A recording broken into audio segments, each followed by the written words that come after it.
Como o racismo impacta na saúde mental? Pelo Dr. Tiago Apolinário.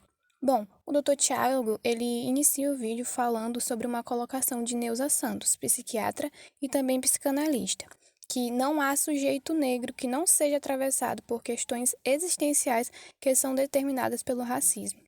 Bom, aí ele inicia o vídeo falando sobre qual é o impacto que o racismo tem na saúde mental do indivíduo. Bom, existe uma experiência de segregação e exclusão desde o tempo da escravidão, que separava pessoas que realmente eram consideradas cidadãos e outras que eram consideradas apenas como uma moeda de troca. Embora essa escravidão ela tenha acabado há anos, é possível perceber heranças nos indicadores que temos de saúde, de segurança, que mostra, por exemplo, que negros possuem menor renda, menor escolaridade. Temos também o maior risco de doenças crônicas pela dificuldade dos negros de ao acesso à saúde, além de terem maior risco de sofrerem mortes violentas acidentais e também incluso o suicídio, que pode chegar a 50% a mais do que a população branca da mesma idade.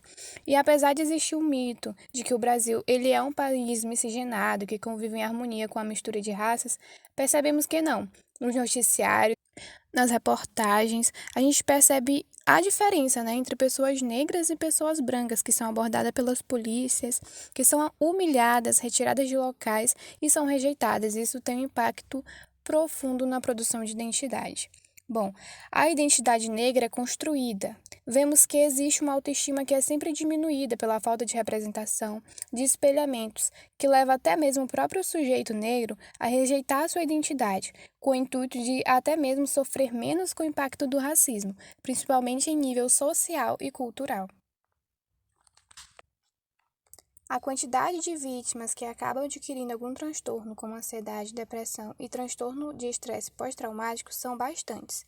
Segundo o Eude e Lin, em 2010, um estudo feito na Holanda dividiu 4.800 pessoas em dois grupos. Um dos grupos eram de pessoas que sofreram racismo e o outro grupo era das pessoas que não tiveram nenhum contato com o racismo. Os pesquisadores descobriram que as pessoas que sofreram com discriminação racial eram 2 vezes mais propensas a desenvolver algum problema psicológico nos 3 anos. Outra pesquisa mostrou que os sintomas de indivíduo com estresse pós-traumáticos graves são semelhantes ao das vítimas de discriminação racial. Eles analisaram 408 adultos voluntários e perceberam que aqueles que sofreram racismo ou testemunharam atos racistas possuíam sintomas de TEPT mais graves do que outros grupos étnicos. Os portadores de transtorno de estresse pós-traumático sofreram algum trauma no passado que afetou profundamente sua saúde mental. Barbosa, 2011, explica que, quando somos vítimas de algum trauma severo, forma-se uma espécie de calo naquela superfície lisa, que incomoda e nos faz lembrar o tempo todo que ele existe. Sendo assim, é possível afirmar que muitas vítimas de racismo podem desenvolver esse problema no futuro, visto que a discriminação racial pode se manifestar não só por torturas psicológicas, como por também torturas físicas, o que pode ser considerado um trauma na vida dessas pessoas, pois pode acontecer desde a infância. Um dos casos mais famosos de racismo no esporte é o incidente envolvendo Jackie Robinson. Em 1947, Robinson quebrou a barreira racial no beisebol americano ao se tornar o primeiro jogador negro a integrar as ligas principais. Enfrentou discriminação intensa, tanto de jogadores adversários quanto de torcedores, mas sua coragem e habilidade abriram caminho para a integração racial no esporte. O legado de Jackie Robinson é amplamente reconhecido como um marco na luta contra o racismo no mundo esportivo e além. Outro caso notável de racismo no esporte envolvendo uma mulher é o incidente com Serena Williams durante a final do Aberto dos Estados Unidos em 2018.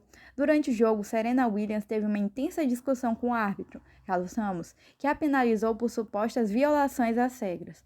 Algumas pessoas argumentaram que as punições foram excessivas e destacaram a questão do sexismo racial, alegando que Williams foi tratada de maneira diferente de jogadores masculinos em situações semelhantes. Este episódio trouxe à tona discussões sobre o sexismo e o racismo, e como ainda persistem no mundo do esporte, mesmo em níveis tão elevados. O artigo inicia com a seguinte pergunta: é possível criar uma psicologia do esporte antirracista? Já ao longo desse artigo, ele vem fazendo entrevistas e utilizando metodologias para responder essa pergunta-alvo, tema do título. Bom, e ele E finaliza o artigo falando que sim, é possível sim criar uma psicologia do esporte antirracista. Ele discute a possibilidade de uma psicologia do esporte antirracista, destacando a necessidade de compreender os atletas como pessoas integrais, além dos competidores, considerando as questões relacionadas à sua humanidade. Reconhece que o racismo transcende os limites do campo esportivo, evidenciando relações de poder que impactam tanto os opressores quanto os oprimidos. A abordagem da psicologia do esporte é examinada em duas perspectivas, uma mais voltada para o rendimento esportivo e a outra mais centrada na humanização dos atletas. As narrativas sobre o papel da psicologia do esporte diante da opressão racial variam entre as pessoas entrevistadas. Para alguns, as ações devem ser reativas, abordando queixas específicas e encaminhando para a clínica psicológica, enquanto para outros, as ações são mais proativas, visando combater o racismo no cotidiano, enfocando a saúde mental e o desenvolvimento pessoal dos atletas. São propostas ações concretas, como denunciar atitudes racistas, promover atividades que abordem o tema do racismo e fomentar a consciência racial dos atletas. No entanto, o texto ressalta a necessidade de superar uma perspectiva exclusivamente centrada no rendimento esportivo da psicologia do esporte. Destaca a importância de desafiar a ordem estabelecida que perpetua a dicotomia racial no contexto esportivo, onde o psicólogo muitas vezes assume uma posição de saber em oposição ao fazer do atleta. O trabalho do psicólogo do esporte é visto como uma tarefa histórica, política e profissional para quebrar essas estruturas. Embora enfrente desafios institucionais que podem não priorizar a abordagem dos efeitos psicossociais do racismo, conclui-se que a psicologia do esporte, se não orientada para a ação antirracista efetiva, pode inadvertidamente contribuir para o racismo institucional no esporte, enfatizando a responsabilidade do psicólogo em lidar com a violência racial e propor estratégias de enfrentamento ao racismo.